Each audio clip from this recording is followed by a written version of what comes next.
Buoyed by the results of the Brexit referendum on the 23rd of June, gold has risen to levels last seen 8 years ago.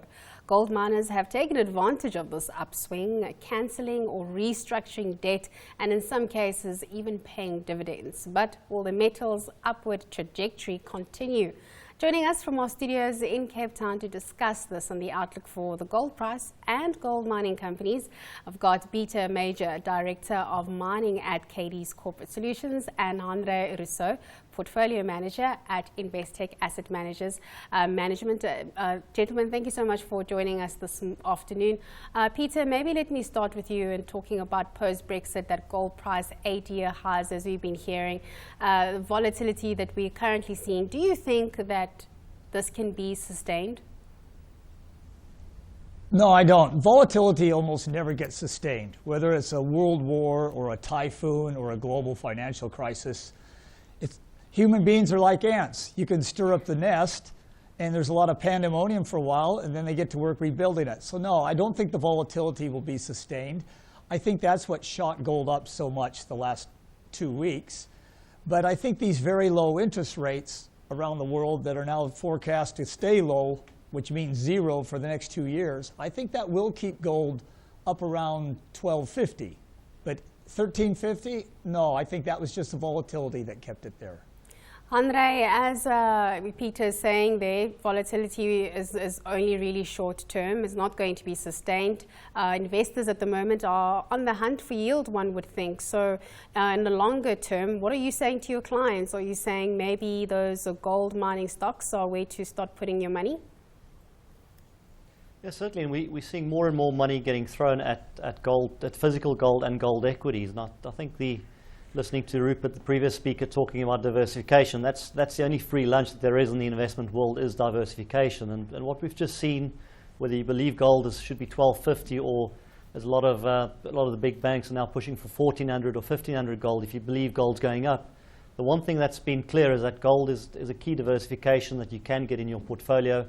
That's uncorrelated with other asset classes. We've seen gold now up 28% this year compared to the FTSE, up 5, S&P I think gave you about 2, and the JSE all shared just about 1.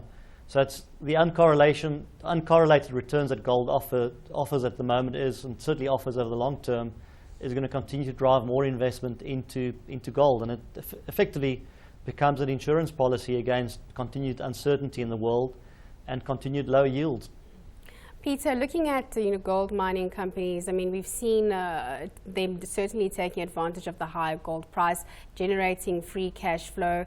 Can we draw the conclusion that we'll probably be seeing increased dividends coming from these gold companies, and therefore, again, here's another reason to be invested in them? Look, we're definitely going to see increased dividends because most of them haven't been paying dividends. So when your revenue goes up 35%, literally overnight, literally in a few months, 35% more revenue, it'll take your costs a couple years to catch that. So all of a sudden, you've got a lot of cash that you never planned on, never dreamt of, that you haven't had in a long time. And so there's so many uses for that cash, especially if you're a South African gold mine. You probably have huge debt. You probably haven't spent hardly any money on capital expenditure or development.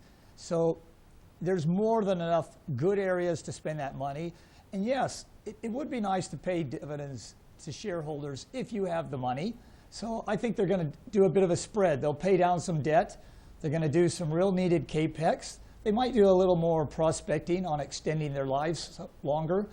And they'll score lots of brownie points paying a little bit of dividends, especially to some of the institutional shareholders that need that money. Look, it's a windfall.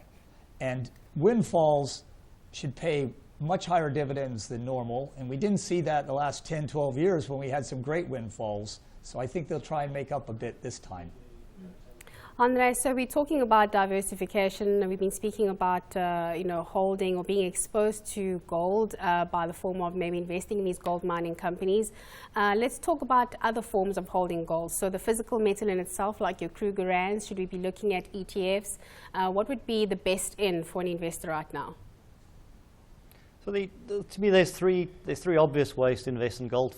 Firstly, as you point out, physical gold, and you can buy that through Kruger coin or physical gold, of course, then you've got to take into account the risk and the cost of keeping it safe, whether you keep it safe at home or pay a bank to keep it safe for you. Secondly, obviously you can buy the ETF. It's a physically backed paper product that is insured effectively by the banks.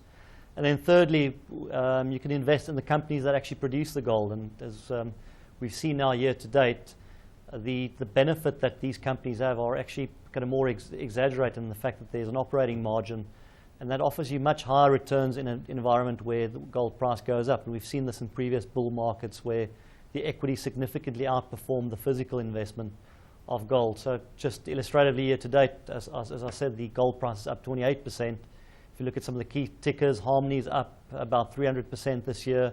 Sibanye Gold, Anglo Gold, all gave you more than 150% upside this year already. And I've got to say, you spoke about the cash flow generation. These companies are producing significant cash flow. We're talking about cash flow yields of 15%.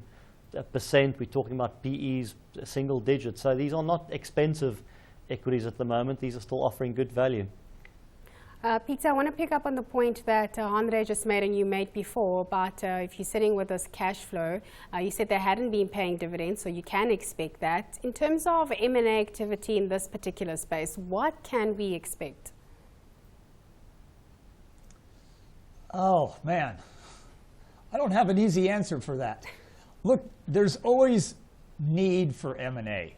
There's always mines that are really struggling, that if they had a little bit of backing, a little bit of money, some management expertise, they could do well. And South Africa is a great area for M&A, not just because of the BE requirements, but because we got 6,000 abandoned mines. We got more ore, viable ore, than probably America and Russia put together. So this should be a great environment for M&A. It's not a great investment environment. It's not a great economic environment. And if we can get government to help us tweak those a little bit, under the present circumstances, on a macro view, it's a great M&A environment. Interest rates have never been lower. They're going to be at zero for another 2 years. The world is sloshing around cash, and we still have 50% of the world's gold.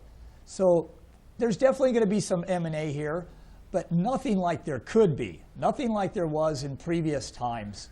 So government should see that as a real opportunity. They should be coming to the plate and saying, guys, we got half the world's gold. There's trillions of dollars looking for a home. Tell us what we can do to get some of that money here for the country, like Zambia, Zaire did during the copper boom. Hanre, I just want to finish off with you. I remember, I think it was either the beginning of this year or last year sometime, you'd put out a note regarding the price of platinum. And I know we're deviating slightly from gold here, but just to do a quick comparison, I mean, at the moment, we do know that it is a wage negotiation season. Platinum's back above that 1,000 level. Just your analysis on gold versus platinum at this point. Interested to hear what you think. Sure. No, the fortunes of the two obviously closely tied together. Both have the key element of demand as being investment and jewelry. In that sense, we've seen platinum now also recover alongside gold. So the discount to gold slowly starting to narrow. We've seen that discount spread. So if you look at the gold price versus the platinum price, platinum was as much as $300 an ounce cheaper than gold, which is not normally seen. Normally platinum trades above gold. If you go to the jewelry store, they'll probably charge you more for a platinum ring than for the same gold ring. So we're slowly seeing some benefit from investment demand in gold factoring through into platinum. What we really need to see in platinum is a recovery in demand. We're seeing auto sales numbers slowly ticking up in Europe. US numbers are still reasonably strong. And then, of course, it's this big question of platinum stockpiles and whether we are working through it. And I think most analysts would agree that we are now entering into a deficit in the platinum market. And if I do see these storm clouds on the horizon about potential strikes and a difficult wage negotiation, we could see some further upside in platinum also this year. Gentlemen, thank you so much for joining me this afternoon. Always lovely to have you and get your insights. A very big thank you to Peter Major, Director of Mining at Cadiz Corporate Solutions, and Hanre Roussouw, a Portfolio Manager at Investec Asset Management.